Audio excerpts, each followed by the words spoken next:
Hello and welcome to Dikshansh Edutech. मैं आप लोगों का एसएसटी टीचर प्रवेश सर। तो आज हम लोग फ्रांस का जो पार्ट 1 किए थे, अब हम आज क्या करने जा रहा हो उसका पार्ट 2 यानी कि यहाँ पर फ्रेंच रेवोल्यूशंस का आउटब्रेक कैसा हुआ है। हम लोगों ने लास्ट क्लास में देखा था किस तरह से जब 1774 में लुइस 16 क्या बने थे, फ्रांस का किंग बने थे। तो आने के बाद देखा कि ट्रेजरी भी क्या है, एम्प्टी है, बहुत सारा कर्ज पड़ा हुआ है और उसके बाद ऑफिसेस का खर्च भी उठाना है। तो ये सब हम लोगों ने देखा था। तो उसके बाद क्या किया गया, उसके बाद लुइस 16 का जो कदम यानी कि उसने क्या प्लान किया, तो आज हम उसे अच्छे से यहाँ पर देखेंगे। तो ये हमारे पार्ट 2 वीडियो है। पार्ट 1 हम कर चुके। हमारे टॉपिक का नाम क्या है, फ्रेंच रेवोल्यूशन से। Got it. सो अब जब 1774 में लुइस 16 फ्रांस का किंग बने तो देखा कि ट्रेजरी तो एम्प्टी था और उसके साथ साथ यहाँ पर देख रहे हो आप एकदम किंग एकदम किस में, एकदम टेंशन में, यानी कि इतने सारे कर्ज है। यहाँ पर पैलेसेस में भी खर्च आएंगे, उसके बाद गवर्नमेंट ऑफिसेस को भी देखना है और आर्मी को भी देखना है और सब चीज़ों में बहुत सारे खर्च आ रहे थे। तो खर्च क्या क्या आ रहे थे, तो यहाँ पर देखे 2 बिलियन लेवरेज। तो क्या था ये, तो डेप्थ यानी कि अब ये यहाँ से और बढ़ जाएंगे। ये भी एक टेंशन था लुइस 16 को। दूसरा कोर्ट में भी खर्च आएंगे, है कि नहीं। कोर्ट्स में जो काम करने वाले होंगे उन लोग को क्या देना होगा, सैलरी देना होगा कि वो कहाँ से लाएंगे। उसी तरह से यूनिवर्सिटी में भी खर्च आएंगे, तो उसका खर्च कहाँ से लाएंगे। अब जितना भी गवर्नमेंट ऑफिसेस थे जहाँ पर लोग काम कर रहे थे, तो उसका खर्च कहाँ से आएंगे। और कर्ज हो गया है जो 13 अमेरिकन कॉलोनीज को क्या किया था, फ्रांस ने सपोर्ट किया था ब्रिटेन से इंडिपेंडेंस हासिल करने के लिए। वहाँ पर भी बहुत सारे लोन लेकर मदद किया था। तो वो कर्ज भी था फ्रांस के ऊपर। वो किसके ऊपर आ गए, अब पूरे के पूरे लुइस 16 के ऊपर आ गए। उसी तरह से पैलेसेस पे तो और ज़्यादा खर्च था और आर्मी का एक्सपेंसेस भी बहुत ही ज़्यादा था। आर्मी का खर्च भी बहुत ही ज़्यादा था, यानी कि बहुत सारा खर्च लेकिन एम्प्टी ट्रेजरी। अब लुइस 16 क्या करेंगे, तो लुइस 16 ने सोचा एकदम से सोचा कि सोचने के बाद उसे आइडिया क्या आया, तो आइडिया ये आया कि यहाँ पर देख रहे हैं एकदम खुश हो गए कि आइडिया आ गया। तो आइडिया क्या आया, आइडिया ये आया कि अब वो क्या करेंगे, नया टैक्स क्या करेंगे, इम्पोज करेंगे। अगर नया टैक्स इम्पोज करेंगे तो ये जितना भी समस्या था वो कर्ज से लेकर जितना भी खर्च था वो सब क्या हो जाएंगे, सॉल्व हो जाएंगे। इसीलिए उसके दिमाग में एक ही चीज़ आया कि वो क्या करेंगे, टैक्स इम्पोज करेंगे। एंड ये जो टैक्स इम्पोज करके ये सब जितना भी प्रॉब्लम है उसने सॉल्व करने के लिए ठाना। लेकिन ये इतना सिंपल नहीं था। फ्रांस में नया कानून बनाने के लिए या तो नया टैक्स इम्पोज करने के लिए राजा को यानी कि लुइस 16 को ओल्ड रेजिम के हिसाब से यानी कि पहले से इस सिस्टम को क्या करते थे, फ्रांस में फॉलो करते थे। अगर कोई नया कानून बनाना चाहते वहाँ का किंग, तो ओल्ड रेजिम के हिसाब से यहाँ पर स्टेट जनरल के साथ एक बैठक होना बहुत ही जरूरी होता था। स्टेट जनरल में कौन कौन आएंगे, first state, second state and third state. ये हम लोगों ने फर्स्ट लेसन्स में कर चुके।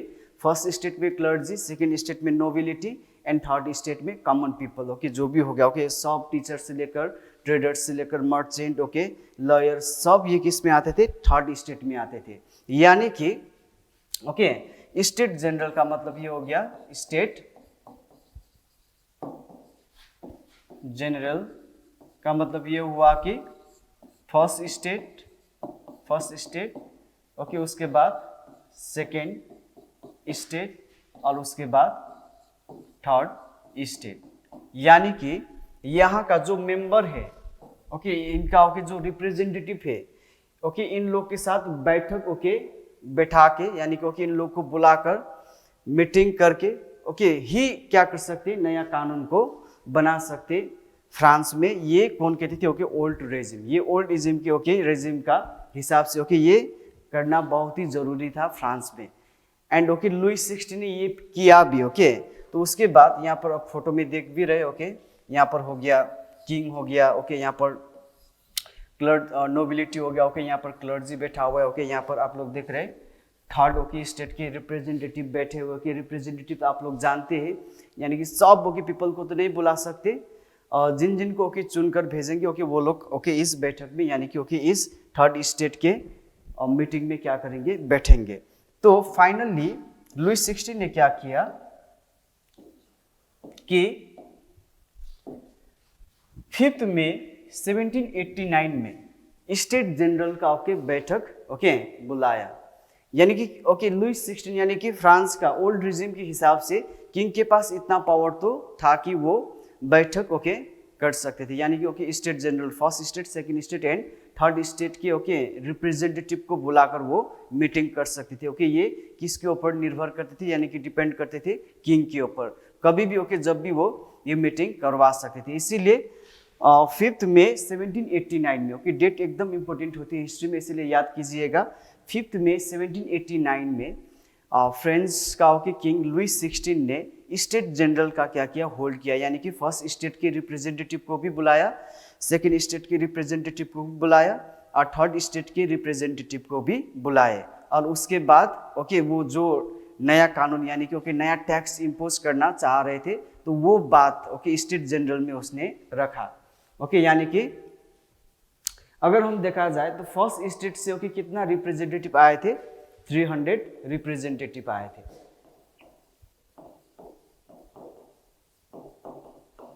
ओके एंड सेकेंड स्टेट से भी कितना आए थे, 300 रिप्रेजेंटेटिव आए थे। थर्ड स्टेट से कितना रिप्रेजेंटेटिव आए थे, ओके 600 रिप्रेजेंटेटिव आए थे। ओके सिर्फ वो लोग आए नहीं थे ओके, लेकिन उसके साथ साथ उन लोगों ने ओके ये लेटर भी लेकर आए थे 40,000 लेटर, यानी कि ओके पब्लिक का जो डिमांड है, जो आज ओके हम लोग पार्लियामेंट कहते कि नहीं कहते, ओके आज के हमारे मॉडर्न डे में पार्लियामेंट में ओके हमारे एमपीज ओके, यानी कि अगर विधानसभा की बात करें तो एमएलए जाते, हम लोग अपनी डिमांड भेजते कि नहीं भेजते, उसी तरह से ओके 600 रिप्रेजेंटेटिव ने ओके थर्ड स्टेट का लोगों का 40,000 ओके डिमांड, यानी कि 40,000 लेटर आए थे ओके, लेकर आए थे कि बहुत सारा डिमांड लेकर आए थे। क्या वो डिमांड ओके किंग ने सुना, क्या ओके वो जो बैठक था वो सक्सेसफुल हुआ, ओके ये भी हम ओके आज ही जानेंगे। सो अब हम देखेंगे कि सिस्टम क्या था यहाँ पर। तो यहाँ पर देखिए सिस्टम ये था कि यहाँ से कितने लोग आए थे, 600 रिप्रेजेंटेटिव आए थे ओके, यहाँ से 300 और उसके बाद फर्स्ट स्टेट से कितना 300 आए थे। लेकिन अब ये टोटली डिपेंड करती थी किसके ऊपर, वोटिंग के ऊपर। अब वोटिंग सिस्टम कैसे यहाँ पर ओके थोड़ा हम लोग देख लेंगे, क्योंकि वो बहुत ही क्या है, इंटरेस्टिंग है। वोटिंग सिस्टम ओके बहुत ही इंटरेस्टिंग था ओके। हर एक रिप्रेजेंटेटिव का क्या होना चाहिए था, एक एक वोट होना चाहिए था ओके, लेकिन ये सब नहीं थे। तो यहाँ पर फर्स्ट स्टेट यानी कि 300 रिप्रेजेंटेटिव का ओके सिर्फ कितना वोट होगा, एक ही वोट होगा। सेकेंड स्टेट का 300 रिप्रेजेंटेटिव ओके, उसका भी कितना वोट होगा, सिंगल वोट यानी कि एक ही वोट होगा ओके। थर्ड स्टेट का 600 रिप्रेजेंटेटिव आए थे, यानी कि कितना वोट होगा ओके, इन लोग का भी कितना वोट था, एक ही वोट था, यानी कि ओके टोटल कितना वोट, 3 वोट ओके, 3 वोट। अब 3 वोट में सपोज मान लो कि ओके 2 वोट्स भी किंग को मिल गए, तो फिर ओके नया टैक्स क्या कर सकते थे, किंग इम्पोज कर सकते थे। अब ये तो होना ही था कि हम लोगों ने पहले किया है कि टैक्स की बात कर रहा है, टैक्स तो सिर्फ कौन भरेंगे, थर्ड स्टेट के लोग ही तो भरेंगे ना ओके, थर्ड स्टेट के लोग ही तो भर रहे थे, first state and second state. अब ये लोग ओके नोबिलिटी एंड क्लर्जी का हो गया ओके, वो लोग तो क्या नहीं करेंगे, टैक्स नहीं भरेंगे, तो वो लोग तो अपना सहमति दे देंगे ओके, अपना ओके जो भी समर्थन है ओके वो राजा को दे ही देंगे, क्योंकि टैक्स की बात हो रहा है, टैक्सेस तो उन लोग को भरना नहीं पड़ेगा। इसीलिए ओके किसी भी हालत में अब नया टैक्स तो वहाँ पर क्या हो जाएगा, इम्पोज्ड होना ही था, है कि नहीं। तो इसीलिए थर्ड स्टेट के ओके रिप्रेजेंटेटिव ने ये डिमांड किया, क्योंकि थर्ड स्टेट के रिप्रेजेंटेटिव में सब लोग एजुकेटेड लोग आए थे ओके, जो भी एजुकेटेड पर्सन्स थे ओके वो लोग रिप्रेजेंटेटिव बनकर आए थे। उन लोगों ने राजा को ये सुझाव दिया कि जो वोटिंग सिस्टम है कि वो किसके हिसाब से होना चाहिए, रिप्रेजेंटेटिव के हिसाब से होना चाहिए, जितना रिप्रेजेंटेटिव है ओके उतना ही वोट होना चाहिए, यानी कि 600, 900 एंड 1200, यानी कि ओके यहाँ पर कितना वोट होना चाहिए, टोटल 1200 ओके वोट होना चाहिए। जबकि ओके यहाँ पर कितने वोट हो रहा है, सिर्फ 3 वोट ही हो रहा है। ओके, जब ये बात किंग ने क्या किया, डिनाई किया, यानी कि ओके किंग ने इसको ओके अस्वीकार किया, तो अब थर्ड स्टेट के रिप्रेजेंटेटिव ओके बहुत ही गुस्से में आए। ओके, वो लोग अब ये जो ओके बैठक था, ओके ये जो मीटिंग हो रहा था असेंबली, ओके उसे छोड़कर ओके वो लोग चले गए कि हमें ओके ऐसे बैठक में नहीं बैठना है जहाँ पर राजा प्रजा का बात नहीं सुनते, ओके तो प्रजा भी राजा का बात नहीं मानेंगे। इसीलिए ओके उन लोगों ने स्टेट जनरल का जो असेंबली था ओके उसे छोड़कर ओके चले आए बाहर। और बाहर आकर ओके वो डायरेक्ट कहाँ पर चले गए, वर्साइलिस में। ओके, एक टेनिस कोर्ट था, ठीक है, तो टेनिस कोर्ट में ओके उन लोगों ने 20 जून को क्या किया, बाहर ओके बैठक छोड़कर आ गए। ओके, अब वो बैठक क्या हो गया, असेंबली फेल्ड हो गया, यानी कि ओके अब राजा क्या नहीं कर सकते, टैक्सेस को इम्पोज नहीं कर सकते, क्योंकि तीनों स्टेट का ओके समर्थन मिलना यानी कि ओके होना बहुत ही जरूरी था, तभी जाकर राजा क्या कर सकते थे, टैक्स को इम्पोज कर सकते थे। ओके, इसीलिए वो सब ओके जितना भी रिप्रेजेंटेटिव आए थे ओके वो बैठक छोड़कर उन लोगों ने फिर से 20 जून में वर्साइलिस के टेनिस कोर्ट में आकर ओके कसम खाया कि ओके, और क्या कसम खाए, कॉन्स्टिट्यूशंस बनाने का। ओके, जब तक हम लोग कॉन्स्टिट्यूशंस नहीं बनाएंगे फ्रांस के लिए, तब तक हम लोग डिस्पर्स नहीं होंगे, यानी कि ओके हम लोग नहीं ओके इस रेवोल्यूशन को हम लोग क्या नहीं करेंगे, ओके तोड़ेंगे नहीं, इस रेवोल्यूशन को हम लोग ओके एंड नहीं करेंगे। ओके, ये प्रॉमिस खाया उन लोगों ने। दूसरा चीज ओके उन लोगों ने खुद को क्या घोषित कर लिया, they declared themselves as the national assembly.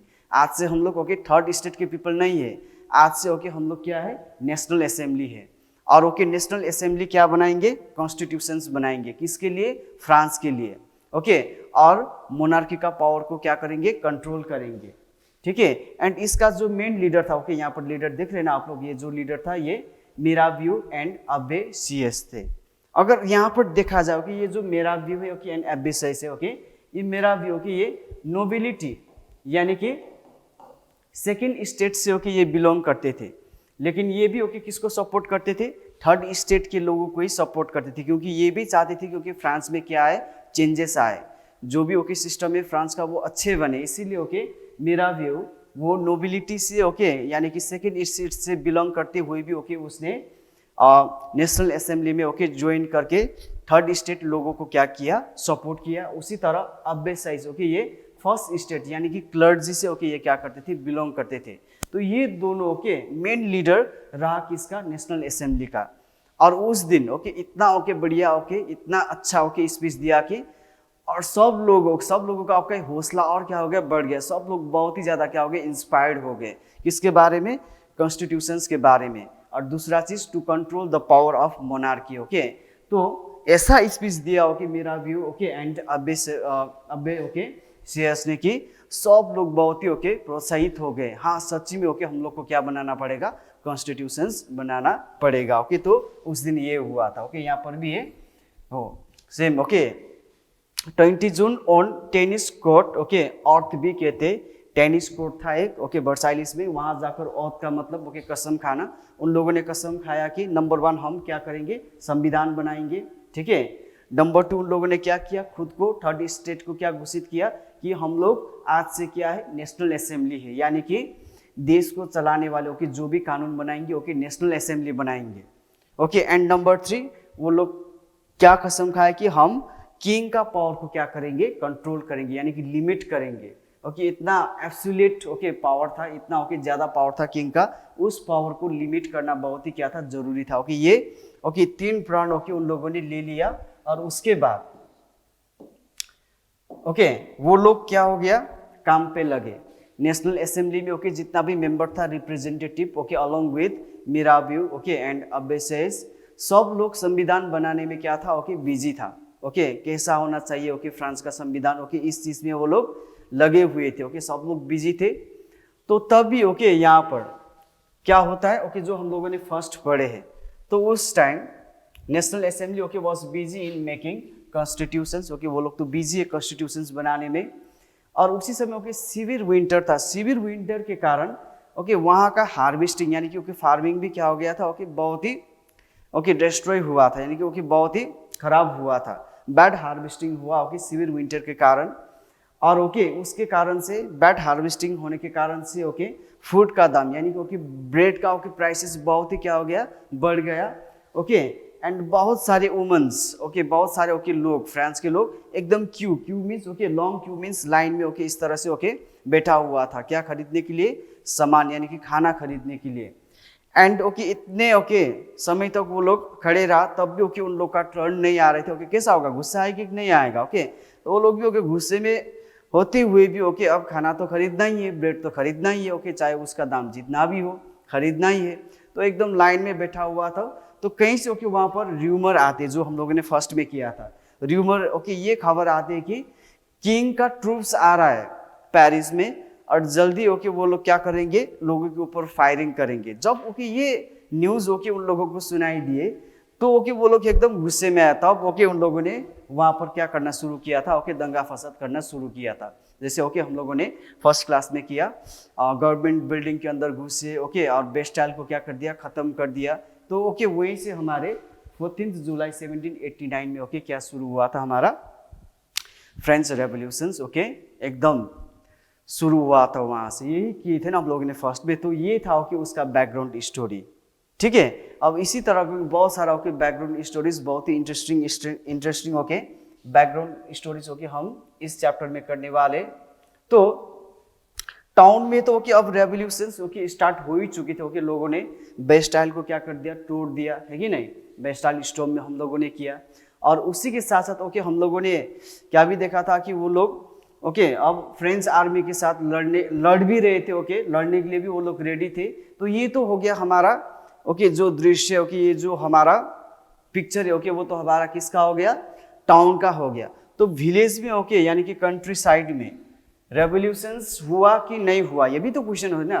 Okay village area में तो कैसा रहा, रेवोल्यूशन हुआ कि नहीं हुआ, विलेज के लोगों को पता था कि नहीं पता था। ओके लेकिन विलेज में भी ओके एक र्यूमर आया।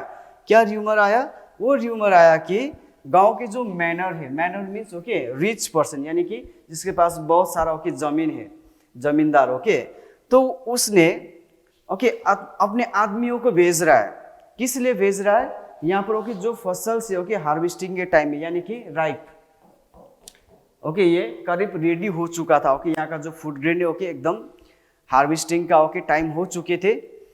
तो मैनर उसका आदमी को भेज रहे ओके क्या करने के लिए, ये राइप फूड ग्रेन को क्या करने के लिए, डिस्ट्रॉय करने के लिए, उसे नाश करने के लिए ओके उसे खत्म करने के लिए ओके अपने आदमियों को भेज रहा है। ये खबर ओके गांव वालों को यानी कि कंट्री साइड में रहने वाले पीपल को याद हो जाते, यानी कि इस तरह का खबर उन लोग के पास पहुंच जाते।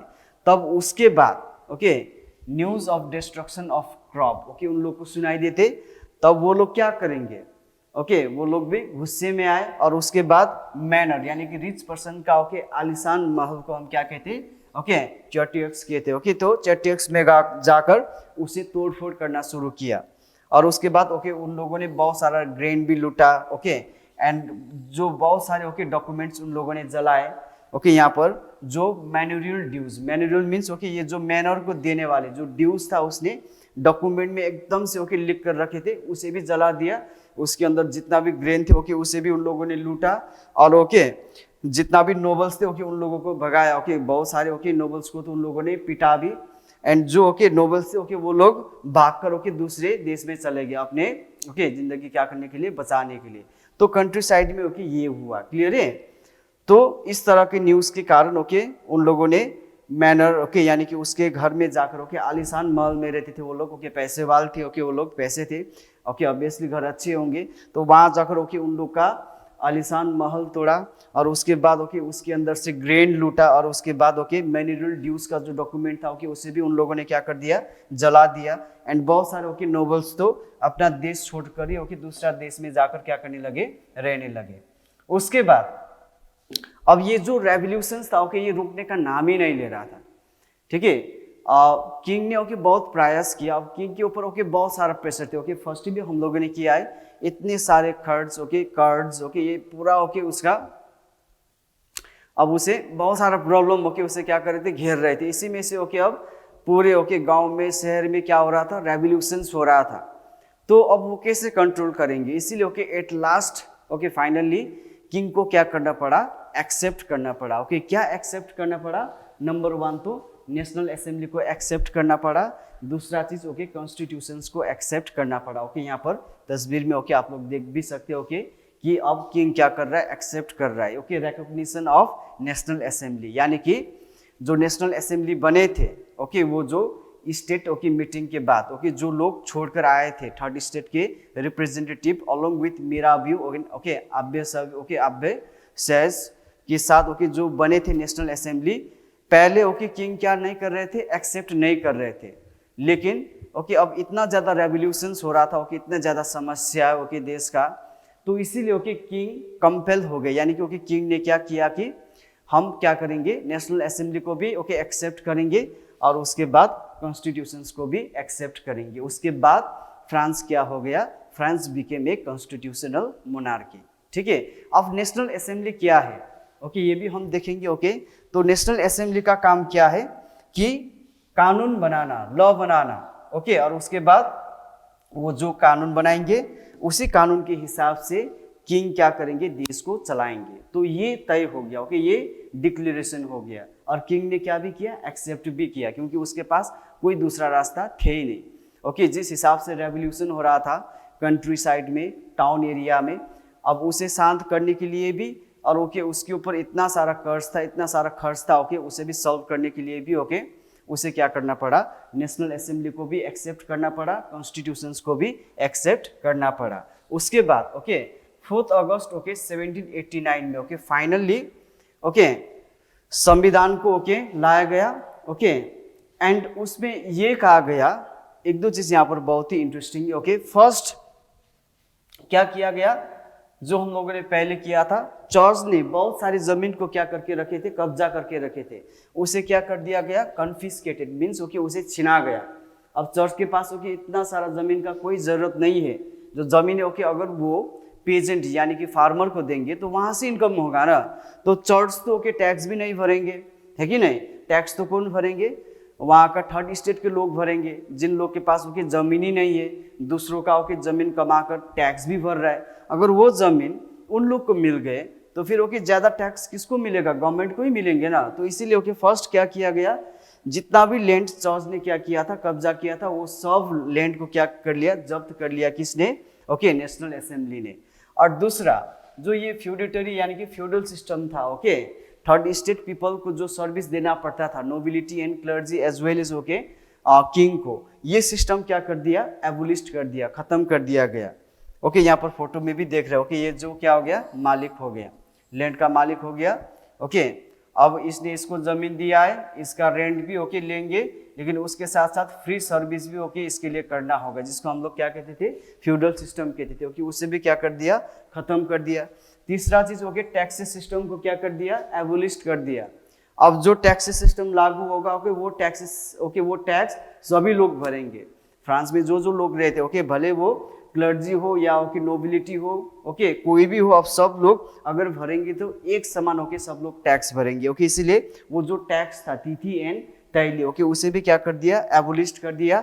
और उसके बाद सबसे इंपॉर्टेंट बर्थ प्रिविलेज ओके हटा दिया गया, जो हम लोगों ने डिस्कस किया था। जो नोबिलिटी का ओके बेटा को यानी कि उसके परिवार को जो प्रिविलेज यानी कि राइट अधिकार मिल रहे थे ओके उसे भी क्या कर दिया? हटा दिया।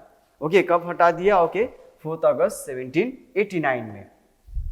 नाउ नेक्स्ट इज उसके बाद अब जब ओके संविधान बन गए, संविधान बनने के बाद अब राजा अपनी मन मर्जी नहीं कर सकते। जो कानून है ओके वो कानून कौन बनाएंगे?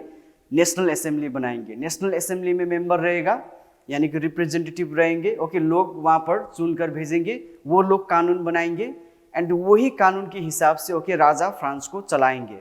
तो इसीलिए अब फ्रांस क्या बन गए? France become a constitutional monarchy. Okay, constitutional monarchy means राजा ही चलाएगा फ्रांस को, लेकिन किस हिसाब से? संविधानिक हिसाब से ओके फ्रांस को राजा लुइस 16 चलाएंगे। इसीलिए ओके फ्रांस क्या हो गया? कॉन्स्टिट्यूशनल मोनार्की हो गया। ओके, यहाँ पर देखिए बहुत सब लोगों की खुश से ओके अब क्या बन रहा है? फ्रांस का संविधान बन रहा है।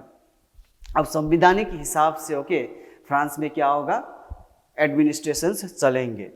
तो 1791 में ओके फ्रांस ने क्या किया? कॉन्स्टिट्यूशंस को ड्राफ्ट किया, यानी कि ओके तैयार हो चुके थे। ओके फर्स्ट कॉन्स्टिट्यूशंस का ओके मेन उद्देश्य क्या था, यानी कि ओके मेन ऑब्जेक्ट यानी कि ऑब्जेक्टिव क्या था, पावर ऑफ द मोनार्क, यानी कि ओके किंग का जो पावर था उसे क्या करना, कंट्रोल करना। ओके एकदम याद रखना ये, to control the power of the monarchy. Number 2, जो पावर है वो पावर डिवाइड करना किस किस बीच, लेजिस्लेचर, एग्जीक्यूटिव एंड जुडिशरी, यानी कि ओके 3 बॉडीज होंगे। अब लेजिस्लेचर भी होगा वहां पर, एग्जीक्यूटिव होगा एंड ओके जुडिशरी होगा।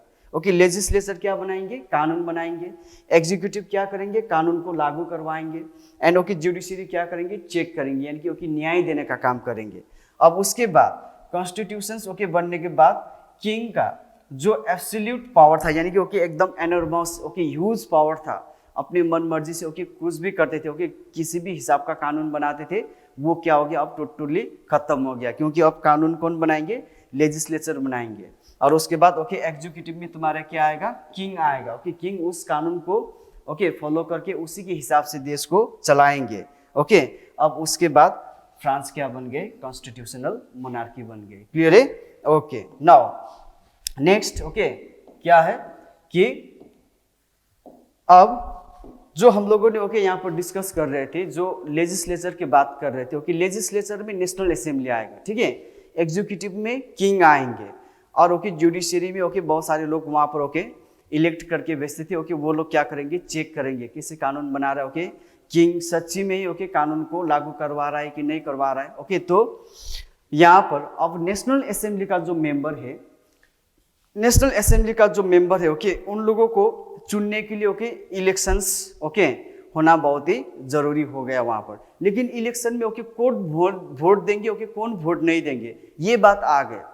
तो ओके इसके कारण से अब यहाँ पर जो फ्रेंच पीपल है ओके उसका क्या हो गया, डिवीजन हो गया। किस हिसाब से डिवीजन हो गया, active citizen and okay passive citizen के हिसाब से क्या हो गया, ओके डिवाइड हो गया, डिवीजन हो गया।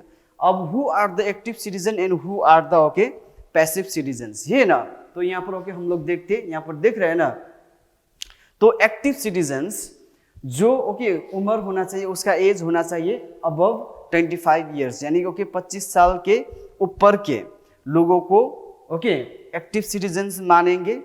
और दूसरा चीज ओके वो क्या होना चाहिए, टैक्स पेयर होना चाहिए। ओके वो कम से कम क्या पे कर रहा है, टैक्स पे कर रहा है।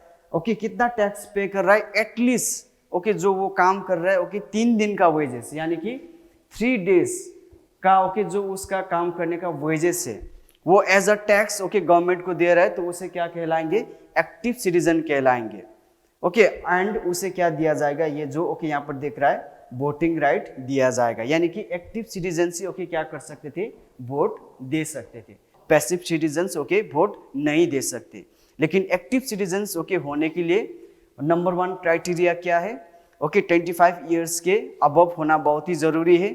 ओके 3 डेज का वेजेस एज अ टैक्स पे करना बहुत ही जरूरी है। ओके एंड उसके साथ साथ क्या होना भी जरूरी है, ओके सिर्फ मेन को ही ओके ये फैसिलिटीज दिया गया, यानी कि ओके आदमी मेन होना भी बहुत ही जरूरी है। ओके वुमेन्स को भी नहीं दिया गया। ओके भले वुमेन्स 25 साल के ओके ऊपर का हो वो टैक्स भरेंगे, ओके नहीं, वुमेन्स को वोटिंग राइट नहीं दिया गया। क्लियर है?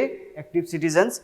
अब पैसिव सिटीजन्स कौन है, पैसिव सिटीजन्स मीन्स ओके वो लोग जो ओके टैक्स पे नहीं कर रहा है और जिसका ओके जो एज है ओके वो 25 ईयर्स के नीचे का है, तो ओके उसे क्या कहा गया, पैसिव सिटीजन्स, यानी कि ओके उन लोगों का वोटिंग देने का अधिकार नहीं है, यानी कि ओके वोटिंग राइट उन लोगों का नहीं रहेगा। पैसिव सिटीजन्स ओके कोई भी वोटिंग राइट नहीं मिलेगा। एक्टिव सिटीजन्स को क्या मिलेगा, वोटिंग राइट मिलेगा। लेकिन वोटिंग राइट मिलने के लिए यानी कि एक्टिव सिटीजन होने के लिए ओके ये जो क्राइटेरिया ओके ये फुलफिल होना बहुत ही जरूरी था। ओके जो संविधान बने 1791 में, ठीक है। सो अब नेक्स्ट ओके हम लोग देखेंगे, वोट देने का तो हो गया है। अब जो हम लोग नेशनल असेंबली की बात कर रहे हैं, ओके नेशनल असेंबली में जो मेंबर रहेगा वो तो इलेक्शन में क्या करेंगे, कंटेस्ट करेंगे ना।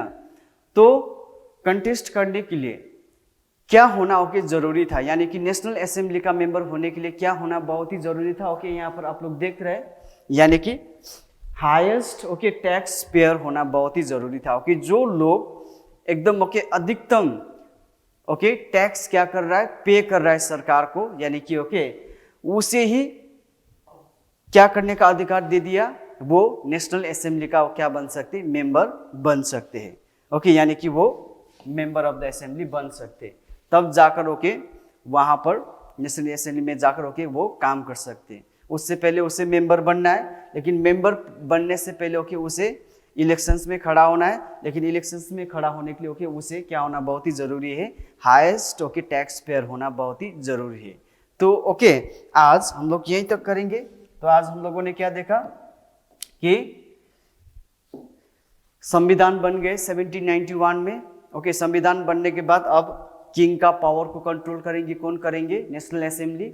नेशनल असेंबली कानून बनाएंगे, लेकिन कानून बनाने के लिए वहां पर मेंबर चाहिए। ओके एंड मेंबर को चुनने के लिए ओके जो वोटिंग राइट था वो किसको दिया गया था, एक्टिव सिटीजन को ही दिया था। एक्टिव सिटीजन्स कौन है, ओके जो टैक्स पे करते कम से कम ओके 3 दिन का ओके उसका जो वेजेस है ओके वो एज अ टैक्स पे करते, तो उसे क्या माना जाएगा, एक्टिव सिटीजन माना जाएगा। लेकिन उसका एज कितना होना बहुत ही जरूरी है, 25 ईयर्स अबव, एंड उसे मेन होना भी जरूरी है। ओके अगर वो वुमेन है, फीमेल है, तो वो फिर किस में आएंगे, पैसिव सिटीजन्स में आएंगे। अनपैसिव सिटीजन्स को क्या नहीं दिए गए थे, ओके वोटिंग राइट नहीं दिए गए थे। तो ओके आज हम यहीं तक करेंगे, फिर से ओके नेक्स्ट क्लास में ओके हम लोग इसी तरह का ओके इंटरेस्टिंग चैप्टर, ये जो फ्रेंच रेवोल्यूशन से ओके बहुत ही इंटरेस्टिंग है। ओके इसी तरह से हम लोग पढ़ाई करेंगे अच्छे से। ओके इस तरह से फ्रेंच रेवोल्यूशंस को ओके एकदम क्लियर करेंगे। तब तक के लिए ओके बाय, अच्छे से पढ़िए, फिर से मिलेंगे नेक्स्ट क्लास में।